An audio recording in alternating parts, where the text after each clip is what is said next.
네, 날카로운 눈으로 여의도 정치를 들여다보고 훈수하는 분이죠. 전원책 변호사 나오셨습니다.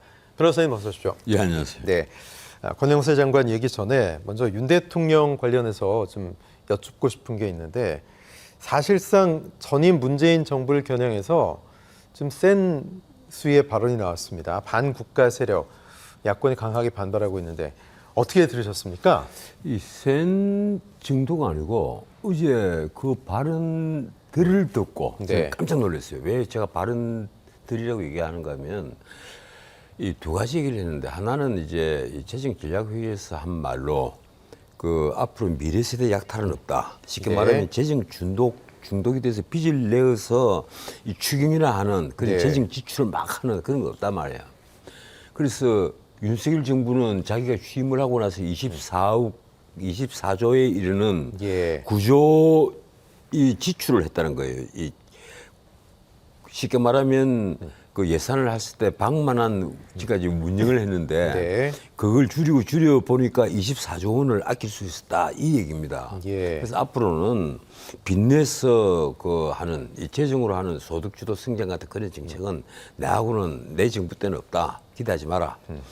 이 말이 왜 나왔는가 하면 그 마침 이재명 민주당 대표가 35조 추경을 제안을 했지 않습니까? 네네. 처음에는 정부가 대꾸를 안 하다가 두 번째는 거절을 하다가 세 번째는 이 재정전략회의에서 윤석열 대통령이 완전 못을 딱 박아버린 겁니다. 네. 앞으로 추경 같은 쓸데없는 소리 하지 마라. 선거에서 지더라도 그건 할 수 있는 일이다. 선거에서 지더라도라는 표현을 썼습니다. 그러니까 이것은 미래 세대를 약탈하는 행위를 해서는 우리가 안 된다. 네. 아주 중요한 얘기예요. 그건 이제 민주당을 향한 일종의 선전포고처럼 보였는데 어제 장충당 공원에서 있었던 그 자유총연맹 행사에 갔잖아요. 네. 그 1999년 김대중 대통령이 그 자유총연맹 행사에 가고 나서 23년 만에 네네. 현직 대통령이 처음 가는 행사란 네. 말이에요. 그 자리에서 전 정권을 어떻게 표현을 했는가 하면 그 왜곡된 역사 의식과 그리고 무책임한 국가관으로 그 무장을 한 그걸 가진 무책임한 국가관을 가진 반국가 세력이다. 네. 우리가 반국가 세력, 반국가 단체라는 표현을 우리가 헌법을 공부하면 배웁니다. 북한은 반국가 단체다. 깜짝 놀랐어요, 저는. 네. 제가 그 뉴스를 보고 정말 놀랐습니다. 야, 이렇게 직설적이고 솔직한 표현을 쓰는 대통령이 과거에 있었느냐? 없었다. 예. 그런데 저도 그 모르는 말씀을 하나를 했어요. 뭔가 하면 그 윤 대통령이 이 전 정권이 유엔사를 해체하자는 종전선언을 노래를 하고 다녔다. 이거예요. 네. 핵무장 고도화는 북한 공산 집단에 대해서 제재를 풀자고 읍소를 하고 네. 그리고 유엔사를 해체하자는 종전선언을 노래하고 다녔다. 그런데 이게 왜 그럼 종전선언을 노래했느냐? 일단 핵을 고도화한 북한이 침공을 침략을 했을 때 유엔사가 더 네. 개입을 하지 못하도록 차단하려는 목적 아니었느냐 이 얘기입니다. 저는 굉장히 놀랐습니다. 아, 그렇다면 이건 정권 내통한 세력 아니냐. 결국 이제 윤 대통령이 문재인 정권을 향해서 그 질타를 한 것은 그겁니다. 당신들은 적과 내통한 세력이 아니냐 하는 엄정한 하나의 네. 추궁을 한 거예요. 네. 그런데 이제 야당이 반발했지 않습니까? 그러면 문재인 대통령이 간첩이냐? 이 얘기까지 나왔습니다. 그 박인환 경찰도 예. 발전위원장이 그런 얘기했잖아요. 국민 예. 70%가 모른다 간첩인 거. 예, 간첩이다. 이래서 그걸 이제 민주당이 오늘 고발하기로 했죠. 그렇죠. 그런데 그럴 정도로 민주당도 지금 민감해 있는데 네. 대통령까지 이렇게 치고 나와버리니까 그러면 문재인 정권이 그럼 간첩이냐? 이런 표현이 나왔단 말이에요. 그런데 제가 보기로는 이 문제는요, 계속 들어가면 계속 서로가 날카롭게 들어가면 누가 망하겠습니까? 나는 전 정부 세력이 망한다고 봅니다. 어떤 의미에서 그렇죠? 왜 그런가 하면요. 네. 종전선언을 계속 주장을 한 이면, 그리고 북한 제재를 계속 풀자고 한 이면, 그 이면이 계속 드러날 테니까. 무엇보다도 이 문재인 정권이 중국에 굴신하고 북한에 굴종을 했다. 이런 비판이 지금 막 쏟아지고 있잖아요. 근데 여기에서 전 정권이 결코 자유롭지 못하거든요. 그렇다면 결국 총선을 앞두고 이런 것이 쟁점이 됐을 때 누가 더 손해를 보겠느냐? 결국은 민주당이란 말이에요. 네. 그러니까 민주당도 아마 윤석열 정부에게 그리고 윤 대통령에게 왜 그런 말 했습니까? 하고 대들기에는 한계가 있을 겁니다. 그런데 대통령실도 확진을 피하는 눈치예요. 보니까 오늘 그 한 말이 그거 문재인 정부 보고 한 말이 아니다. 네. 이렇게 얼버무렸거든요. 그런데 문재인 정부 보고 한 말이 아니다. 한 말은 좀 어폐가 있습니다. 뭔가 하면 유엔사를 해체하자는 종전선언을 노래했다는 식의 직접적인 표현을 썼는데 그리고 북한에 대해서 제재를 풀자고 읍수를 하고 다녔다. 가령 프랑스에 가서 에마뉘엘 마크롱 대통령을 만났을 때, 문재인 대통령이 만났을 때 이 문제로 마크롱 대통령으로부터 좀 듣기 싫은 얘기까지 들었다. 그때 좀 마찰이 있었죠. 예, 이래서 우리 외교사의 그것도 하나의 기록이 되어 버린 사건이 됐는데 결국 종전선을 노래하고 이 제재를 풀자고 읍소를 한 사람이 지금 다 문재인 대통령이란 말이에요. 그러면 문 대통령을 두고 이게 반국가 세력이라고 질타를 한 셈인데 과연 반국가 세력이라는 표현 자체가 어느 정도의 함의를 갖고 있느냐? 이것이 우리가 흔히 말하는 우리 자유 대한민국을 말살시키려 하는 적대 세력을 칭하는 말이냐? 그건 앞으로도 이제 연구를 해봐야 되겠지만 어떻든 윤석열 대통령이 어제 칼을 뽑은 건 사실로 보입니다. 그런데 문제는 대통령실에서도 확진을 피하려 하고 민주당도 아마 제가 보기로는 이 문제에 있어서 확진을 하기는 좀 어려울 겁니다. 그래서 태풍이 한 불고 나서 다시 잠잠해지는 그런 식으로 가지 않겠느냐는 생각인데 어떨지는 좀 두고 봐야 될 것 같습니다. 네, 알겠습니다. 자, 어제 개각이 있었죠. 윤석열 정부 첫 개각이었습니다. 권영세 통일부 장관이 국회로 복귀했습니다. 윤석열 정부 1기 내각 중에서 장관 중에 당에 복귀하는 첫 번째 인사인데 권영세 통일부 장관 윤 대통령과 아주 절친한 대학 선후배 사이 40년이 넘는 그런 우정이라고 하지 않습니까? 권 장관의 복귀 여의도에서 어떻게 바라보고 있을까요? 이 권영세 통일부 장관 이러면 이분이 가령 국민의힘에서 어느 정도의 위치에 있느냐? 이분을 잠룡으로 보느냐, 차기 대권 주자로 보느냐. 근데 그건 아닌 것 같아요, 아직까지. 본인에게 굉장히 미안한 얘기지만, 이 권영세 장관이 잠룡으로까지 이제 대중에게나 또 국민의힘 내부에서나 인정을 받지는 못한 것 같은데, 문제는 권영세 장관 또 지난번 총선에서 지역구를 옮겼잖아요, 용산으로. 용산이 무주공산이 되어버리니까. 용산이 고향이라고 하죠. 하필이면 그 용산에 대통령실이 다 옮겨가고 용산이 이제 정치 1번지가 되어버린 거예요. 문제는 용산이 정치 1번지고 이제 거기에 그 지역구로 돌아가서 이런 방어 준비를 해야만 하는데 그때 지난 총선에서 0.6% 차이로 이겼기 때문에 근근히 이겼죠. 그렇죠. 그런데 지역구를 옮긴 상태에서 그렇게 승리를 한 것은 천만다행이고 지난번에는 서울에서 완전히 전멸하다시피 했잖아요. 맞습니다. 이러니까 용산에서 권영세가 이겼다는 것만으로도 박수를 다 받았죠. 그런데 이제 문제는 그렇습니다. 지금 전당대회를 하고 석 달째 이 김기현 대표의 인기가 그만하고 그리고 여론조사를 해보면 김기현 대표에 대한 지지가 그렇게 높지를 않아요. 본인이 대표를 하고 있다 하는 어떤 카리스마를 보여주지 못하고 있어서 그런지는 모르겠는데 지지도가 적게는 20% 많게는 한 30% 정도에 머물고 있단 말이에요. 이러다 보니까 가끔가다 신문에 이런 표현이 나옵니다. 누구 비대위가 나오는 게 아니냐. 그 속에 한 분이 권영세 비대위란 말이고 또 한 분은 가령 연말 돼서 원희룡이가 돌아오면 원희룡 비대위가 나와야 되는 것 아니냐. 또 이런 말도 나온단 말이에요. 그런데 제가 보기에 그런 일은 없습니다. 김기현 대표에 대한 윤석열 대통령의 신뢰가 워낙 돈독한 데다가 외국인 두 분이 또 법대 선후배 지간이거든요. 같은 법조인이고.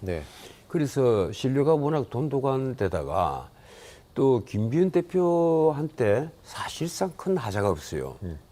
가령 대표로서 하는 행동에 뭐 진중하지 못한 부분이 있는 것이 또 아니고 또 이 자기 정치를 하는 네네. 그런 것도 보이지 않습니다. 그래서 김기현 대표 보고 물러나 우리가 비대위하겠다 이럴 만한 이유가 지금 전혀 없어요. 다만 네. 김기현 대표에 대한 대중적인 지지가 그렇게 높지 못하다는 건데 그런 것은 이제 앞으로 만들어가면 될 것으로 보이고 문제는 그렇다고 해서 권영세 그러면 통일부 장관에 대한 대중 지지가 많으냐 그것도 안 되란 말이에요. 또 이번에 원희룡 그 국토부 장관 이분도 그렇습니다. 이번에 국토부 장관 하면서 워낙 직도 많이 만들었고 아군도 많이 만든 분이에요. 네. 피하 구비를 확실하게 만들어버린 분이란 말이에요. 그래서 이분을 앞으로 중심으로 차기 정국을 꾸려간다는 것도 네. 이 보수 전체로 보면 굉장히 위험한 일이 될 것으로 보입니다. 워낙 피하 구분이 확실해 보이는 그렇죠. 분이니까. 네. 그래서 어떻든 이번에 권영세 장관이 돌아가는 것은 아마 본인이 지금이 적기라고 생각했을 겁니다. 본인이 강렬하게 희망했다는 거 아니에요. 그렇죠. 본인이 내가 장관으로 계속 있는 것보다는 장관 후임을 좀 정하시고 자신이 좀 빠지겠다. 그리고 근데 묘하게 이번에 통일부에서 권영세 장관이 빠지면서 통일부가 다 바뀌었잖아요. 네. 차관들도 다 바뀌고 그리고 장관도 바뀌고 했는데 비통일부 인사로 진원 교체가 됐거든요. 그 외교부 쪽에서도 가고 그리고 교수 쪽에서도 이제 장관으로 가고 성진여대 김영호 교수는 어떻게 보십니까? 좀 글쎄요. 걱정들 하던데. 예, 이분이 또 워낙 좀 이 모관한 분이라기보다는 뭐라고 할까 발언 수위가 이 센 발언을 좀 했죠. 자기 고집이 예. 좀 강한 분이에요. 네네. 그래서 이게 제가 참 이분이 아직 그 청문회가 남아 있고 네네. 또 그 청문회에서도 논란이 많이 될 것이기 때문에 이 발언이 세다기보다 조금 이 보수 쪽에서도 한쪽 의견에 좀 치우친 게 많이 있습니다. 네. 그래서 제가 보기엔 좀 걱정이에요. 남의 얘기도 좀 많이 듣는 그런 입장으로 좀 바뀌어야 되지 않겠느냐. 예. 근데 근본적으로 저는 그렇습니다.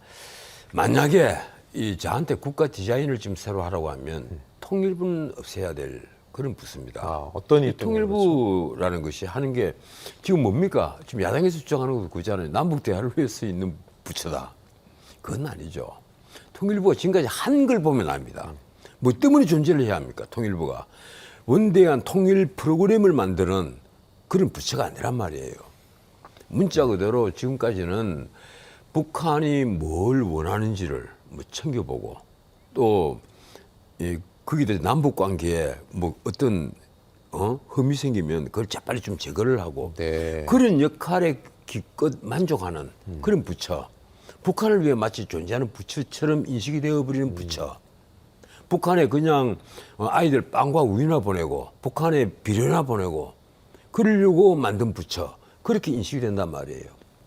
그리고 북한을 방문한 사람들에게 허가증에 도장이나 찍어주는 그런 부처. 그런 부처라면 난 없는 것이 좋다.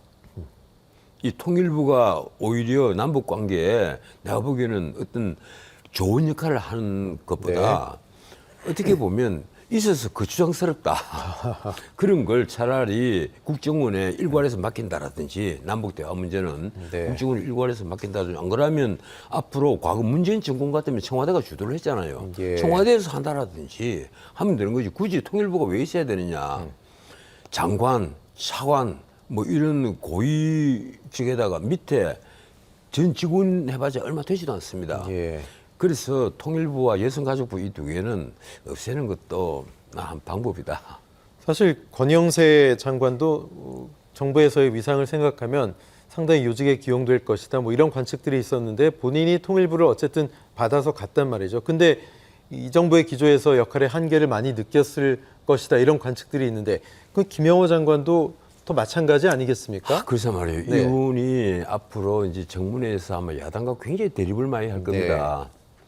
특히 이분이 그동안에 한 말을 보면 야당이 싫어하는 말들을 다 했거든요. 네. 그러니까 나는 윤석열 대통령이 이분을 장관 후보자로 지명을 했을 때는 아마 그걸 다 감수하고 야당이 반대를 하더라도 야당이 네. 지금 절대 다수당이잖아요. 그래서 청문회를 통과하지 못하더라도 임명을 강행하겠다. 그런 의도로 지명을 한 것으로 알고 있는데 글쎄요. 어떻든 이렇게까지 해서 통일부 장관이 굳이 그분을 임명을 할 이유가 무엇일까 네. 하는 생각을 합니다. 예, 그렇다면 권영세 장관 이제 여의도에 복귀했는데 4선 중진이잖아요. 당내에서 굉장히 뭐 온건하면서도 합리적이고 어쨌든 개파색이 비교적 짙지 않은 그런 분으로 알려져 있는데 또 대통령과는 아주 가깝단 말이죠. 이분을 중심으로 해서 뭔가 또 소위 사람들이 총선을 앞두고 줄을 서지 않을까 뭐 이런 우려도 있던데 어떻게 보세요? 그래서 이게 권영세 장관은 그 가령 이 윤석열 대통령 직계들 네. 그리고 이른바 뭐 윤핵관을 비롯해서 직계라고 네. 하면 좀 이상한데 그 중에서도 큰 형이잖아요. 예, 윤 대통령과 가까운 사람들하고 좀 소운한 쪽에 있는 분이 과거 친박들입니다. 네네. 친박 핵심들을 비롯해서 친박들은 조금 아직도 많이 소운해요. 예, 예. 그럴 수밖에 없는 게 윤 대통령이 그 박근혜 대통령을 직접 수사한 수사팀장이었잖아요. 그런데 권 장관은 의외로 친박과도 굉장히 가깝습니다. 네. 친박과도 뭐 한때는 친박계로 불릴 정도로 네네. 친박과도 굉장히 가까운 부분이 있으니까 네, 그때 뭐 주중대사 했으니까. 예, 그죠? 당내 예. 화합을 하기에는 아주 책임자죠. 네. 책임자인데 어쨌든 그 권영세 딱 이런 이름이 정치인이 당의 리더로 우뚝 설 정도로 대중적인 지지를 갖고 있느냐. 네. 제가 보기에는 아직 그거는 거리가 조금 있어요. 네, 앞으로 네. 시간이 있어야 되고 자기 정치라기보다는 자기 어떤 그 소신, 정치적인 어떤 그 식견 그리고 비전 이런 것을 대중에게 보여주기에는 네. 아직까지는 조금 모자란 부분이 있다. 그 부분만 이제 보충이 된다면 권영세 장관도 굉장히 흠이 없는 분이죠. 네. 저는 그 처음 권 장관을 봤을 때 좀 오해를 했어요. 머리에 무술 너무 많이 바른 분 아니냐. 저같이 머리털이 좀 적은 사람은 이렇게는 이렇게 올백으로 하고 다니는 특유의 스타일이 있죠. 보통 이제 멋지게 입고. 아니 그 멋쟁이라는 얘기입니다. 그러니까요. 제가 하는 예, 말은 예. 아주 멋을 많이 부리고 다니는 의원 아니냐. 패셔니스타입니다. 예. 국회에서. 네. 제가 이 멋만 많이 부린 분 아니냐 이랬는데 나중에 보니까 그게 아니고 네. 속도 굉장히 알찬 분이더라. 예.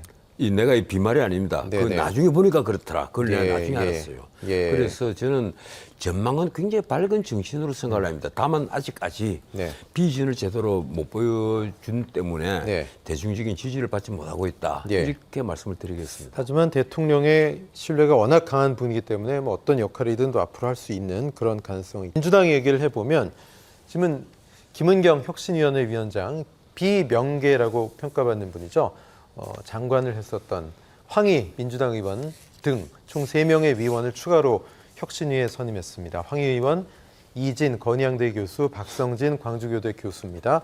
이제 외부 인사 8명, 내부 인사 3명에서 11인 체제가 됐는데 자, 황희 의원의 혁신위 참여는 뭐 친명 일색 아니냐 이런 비판을 의식했다라고 보여지는데 어떻게 보십니까, 변호사님? 글쎄요, 뭐 황희 의원은 그 장관까지 지낸 친문 인사로 보이니까 친명은 아닌 걸로 보이고. 예.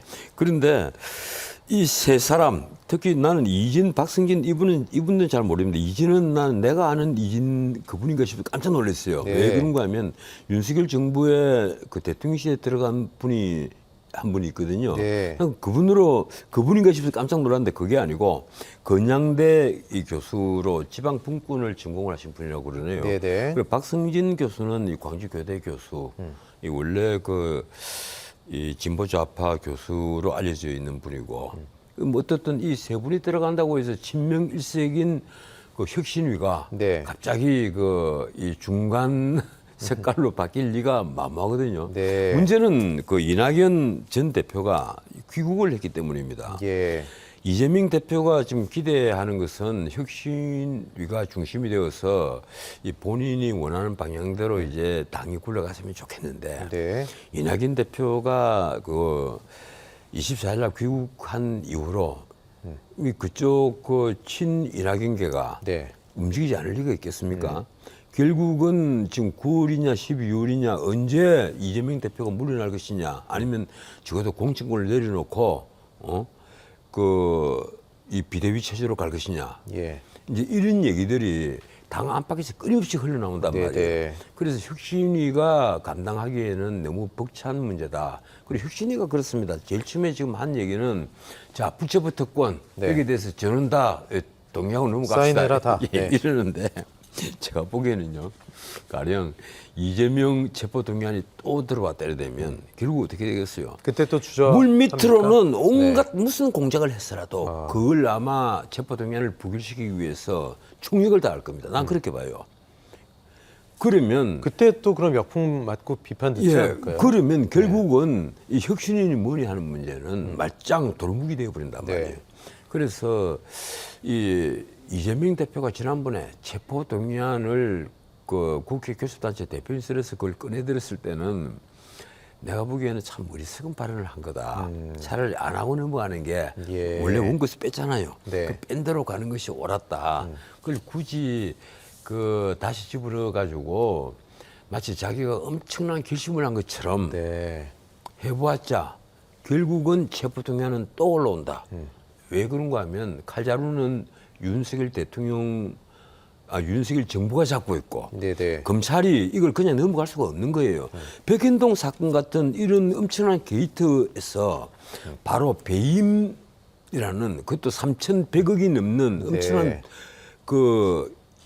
돈에 관한 배임인데 이 문제를 그냥 넘어갈 수는 없단 말이에요. 그렇다면 결국 그 검찰은 다시 한번 구속영장을 칠 건데 이걸 이제 모아서 치느냐 개별적으로 치느냐 문제입니다. 예. 이 백인동 사건에다가 상방울 대북 송금 사건 그 800만 달러 그걸 더하고 또 거기에다 정자동 그 개발 의혹 그 비리까지 다 더하려고 하면 시간이 많이 걸릴 텐데 제가 보기로는 백인동 사건은 이제 수사가 거의 마무리되었으니까 네. 여기에다가 수원지검의 상방울 그 대북 송금 사건 정도를 더해가지고 또 영장을 치지 않겠느냐. 그러면 체포동의안이 국회로 넘어왔을 때 과연 민주당이 어떤 스탠스를 취해야 되느냐. 당론 가결이냐, 뭐 예. 아니면 그냥 바로 나가냐. 아니 이재명 대표가 네. 앞에 나와서 뭔가 얘기를 해야 되겠죠. 네, 자, 네. 저는 이제 체포동의안에 대해서 모든 걸 마음을 다 비웠습니다. 네. 그러니까 가결시켜 주십시오. 이렇게 얘기를 할 수밖에 없을 텐데 그렇다고 해서 민주당 국회의원들이 얼씨구나 좋다고 다 그럼 가결을 할 것이냐. 제가 가결이 그건 돼도 아니란 문제 안 말이에요. 돼도 문제입니까? 예. 네. 그래서 이게 민주당에 이번에 혁신위로서 일단은 그 분열되는 것을 막기는 막고 있지만은 예. 과연 민주당에 벌어져 있는 큰 이 틈바구니를 이 혁신위가 끝까지 막을 수 있겠느냐는 문제입니다. 네. 문제는 이낙연 그 전 대표께서 바로 이 DJ 묘를 재심 가서 그 성명을 했지 않습니까? 네. 이낙연 대표가 그럴 수밖에 없는 것은 본인의 그 고향이 호남 인터다가 호남의 적자다 이런 뭐 본인의 선언이겠죠? 백그라운드가 바로 DJ 네. 동교동계인 것이거든요. 네. 그러니까 이낙연 또 민주당을 쉽게 우리 깹시다 이럴 수가 없는 거예요. 네. 그러면 이낙연께서는 가장 원하는 것은 너희들이 떠나라. 아마 이런 것일 겁니다. 과연 이제 이 전쟁에서 최후의 승자가 누가 될 거냐. 나는 마치 이게 꼭 삼국지 같은 묘한 그 재밌는 소설을 보는 느낌이 예, 들어요. 예. 과연 귀추가 어떻게 될 거냐. 예. 지금 뭐 혁신위가 일단 뭐 혁신 작업의 속도를 낼 수 있을까도 궁금한데. 아니 혁신 작업 할 게 없다니까요. 아, 네. 기껏 처음에 준비한 것이 체포동의안 우리 전부 다 우리 이제 이재명 대표가 네. 대표께서 그렇게 하셨으니까 네. 우리도 전부 다 그쪽으로 갑시다. 이거밖에 없잖아요. 예. 그럼 공천 시스템도 뭐 손 못 댄다고 보십니까? 공천 시스템에서 혁신위가 공천 시스템에 손을 대는 순간에 당은 깨집니다. 아. 그게요 쉽지 않아요. 네. 공천은 각 국회의원들 모두 정치 생명이 걸려가 있는 문제란 그쵸. 말이에요. 거기다가 지금 숫자가 167명입니까? 네. 지금 탈당한 분들 빼고 167명 이분들 중에 핵심들은 전부 다 수도권에 있습니다. 수도권은 전부 다 가망가망해요. 지금 여론조사를 해보면 아직까지는 그 민주당 그 의원들이 근소한 리드죠, 지금. 근소하게 이기고 있지만 예. 2030이 이미 등을 돌리고 있고 아. 무엇보다도 당 조사에서 그 지난번에 그 지표 조사에서는 10% 포인트 차이로 국민의힘이 민주당을 앞서고 있고 최근에 갤럽도 드디어 민주당보다는 국민의힘이 앞서고 있단 말이에요. 네. 이러니까 민주당 의원들이 굉장히 불안한 거예요. 국민의힘에 부족한 게 딱 하나입니다. 사람입니다. 국민의힘이 새로운 사람만 찾는다면, 사람들을 새롭게 찾아가고 다 꼽는다면 민주당 국회의원들은 정말 밤에 잠을 못 잘 거예요. 이러다 보니까 공천 룰을 뭐 함부로 바꾼다라든지 네. 아니면 뭐 공천에 엄청난 물갈이를 하겠다고 칼을 네, 뽑는 네. 순간에 나는 현 지도부는 무너집니다. 그래서 그 일도 함부로 하지 못할 거예요. 네. 뭐 당 입장에서 뭐 공천 룰 개정도 아주 한가한 소리군요. 마지막으로 논란되고 있는 국토부 얘기입니다. 서해선 연장 구간 대곡 소사선 개통식이 있었는데 국토부가 야당 의원들의 참석을 막았다 이런 주장이 나왔습니다. 용산 대통령실 높은 쪽에서 이 행사를 관여하고 있어서 어쩔 수가 없었다. 뭐 이런 녹취가 한 방송을 통해서 공개가 됐습니다. 자, 이 논란 진짜 대통령실이 입김을 작용했다고 보십니까? 어떻게 보세요? 이거 대곡 소사선 개통식 아닙니까? 네.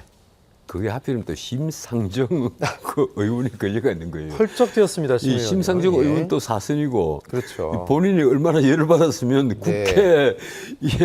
국회에서 원희룡 장관 앞에 앉혀놓고 얘기를 네, 네. 했겠습니까? 왜 나를 불렀다가 그걸 취소를 했느냐? 결국 당신이 나한테 표적 공천으로 네. 내주고 오겠다는 것 아니냐? 이 얘기란 말이에요. 참 언론이 묘한 것이 이 고향 갑을 딱 놔두고 원희룡 장관 이름이 나온 것이 지금 벌써 몇 번째입니다. 네. 원래 원희룡 장관이 양천갑인데 그랬죠. 이 원희룡 장관이 양천갑에 돌아가기는 굉장히 불안할 겁니다. 그래서 고향갑 여론조사를 한번 해봤겠죠. 해보니까 뭐 심상정 의원과 해볼만하다. 예, 해볼만 네. 하니까 이제 그런 말이 나온 건데 예. 그래서 이른바 표적 공천 말이 나왔는데 제가 가령 그 공천에 개입을 할 수 있다면요 저는 진작 했을 겁니다. 이 원희룡 장관 옷 벗고 나오는 순간에 곧장 고향갑으로 당신 지역구는 고향갑이다. 네. 할만하죠. 그것도 고향갑 또 구성도 보수 인사가 가서 쉽게 패배할 수 없는 그럴 정도의 토양화 되어 있는 곳이에요. 네. 그렇기 때문에 나는 그 심상정 의원이 굉장히 불안할 것이다. 네. 이렇게 생각하는데 제가 보기로는 그렇습니다. 이게 과연 이 국토부에서 이 자기 주무장관을 위해서 그렇게 초청을 했다가 심상정 의원을 뺐겠느냐 그건 네. 아닐 거다. 그런 네, 네. 치졸한 방법을 쓴 것은 아닐 거다. 네. 이러니까 이제 원희룡 장관도 국회에서 답변이 그래요.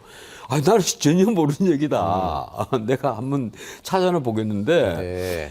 그런 그리고 또 자기 공천하는 게 자기 공천한다는데 사실이냐 이러니까 아, 그거 난 소상히 모른다. 내가 진짜 모르는 얘기다. 내가 알아보고 개인적으로 다 연락드리겠습니다. 또 민감한 시기다 예. 보니까 별 예. 억측들이 다 나오는 거네요. 이렇게 하고 넘어갔는데 자객 공천이란 말은 사실은 원희룡 장관이 나는 전혀 모른다고 말한 것도 어폐가 있습니다. 왜 그러면 네. 언론에 이미 두세 차례 나왔거든요. 네. 그리고 본인이 전혀 모른다는 게 말이 되지 않고 네, 본인 뭐 사우디 예. 간 사이에 벌어진 일이다. 아마 제가 보기에는 그런 걸 것 얘기하는데. 같아요. 국토부에서 네. 장관은 장관에게까지 보고는 안 했겠지만 원래 심상정 의원을 초청을 하려다가 가만 이제 아래 사람들 생각해 봐서 그랬겠죠. 알아서 뺐다? 이거 뭐냐? 이거 안 돼. 네. 이거 빼. 네, 네. 이렇게 뺐겠죠. 네. 알아서 뺐을 거예요. 네. 적어도 뭐 차관급도 아니고 차관봉급에서 알아서 뺐을 거예요. 아마 초청 인사 관리는 그 정도 선에서 예, 하겠지. 예. 그 위에까지 보고는 하지 않을 거란 말이에요. 최종적으로 어느 분이 옵니다 하고 최종 결제는 하겠지만 중간에 초청 인사를 정리하고 할 때는 장관에 일일이 하나씩 묻지는 않을 거란 말이에요. 네, 근데 도지사도 뺐어요. 김동연 지사도. 그래서 아마 이래저래 빼다 보니까 그런 정치하는 이쪽 네. 분들은 좀 다 빼라. 네, 그 야당 패싱 논란까지 나온 겁니다. 예, 그래서 야당 패싱 논란이 나온 거예요. 네. 저도 김동연 김동연 도지사까지 뺀 걸 보고 깜짝 놀랐는데 네.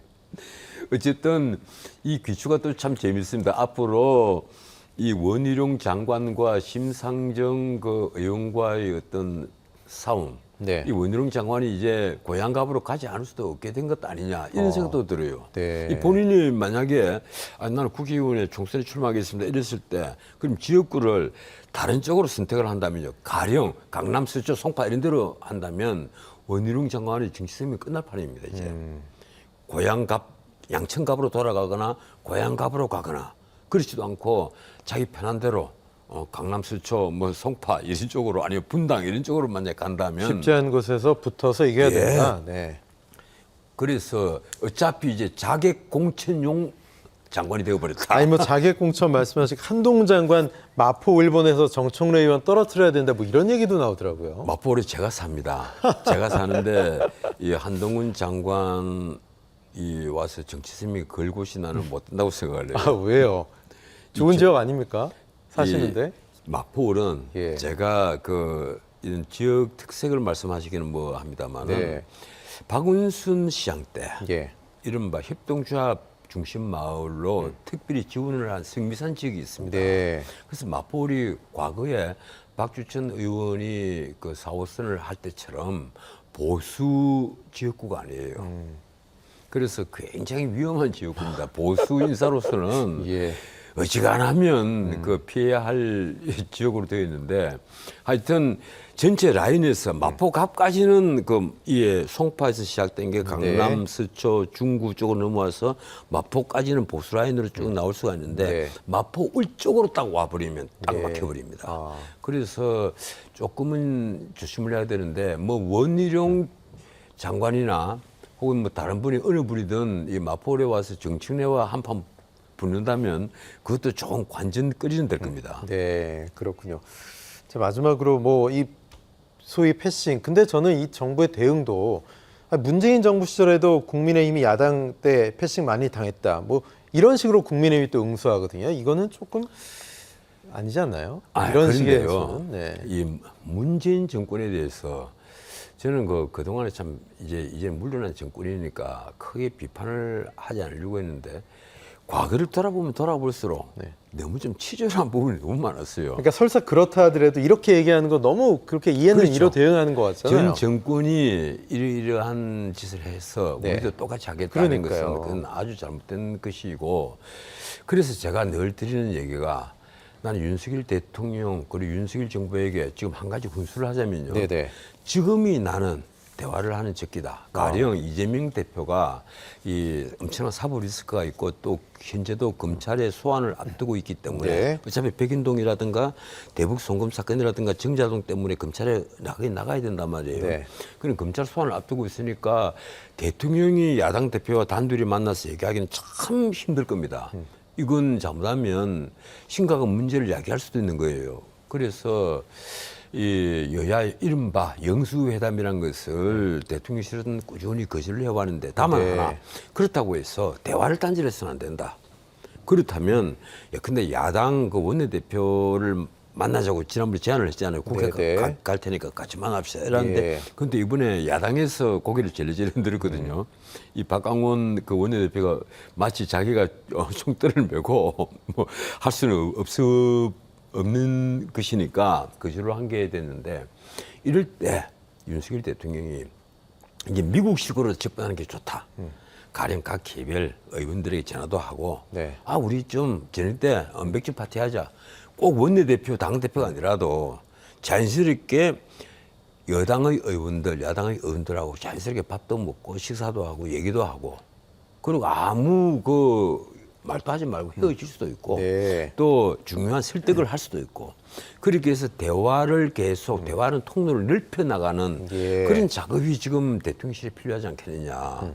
그 대통령 참모들 특히 비서들 김대기 비서실장부터 이 수석 비서관들이 나는 이 점을 좀 유념을 해서 좀 자기와 친한 야당 인사들에게 좀 다이알도 돌리고 예. 해서 좀 자리를 마련하고 해서 통로를 자꾸 만들어내는 예. 그게 필요하지 않겠느냐. 예. 또 하나 제가 또 꼭 네네. 말씀드리고 싶은 게 국민들을 위해서 네.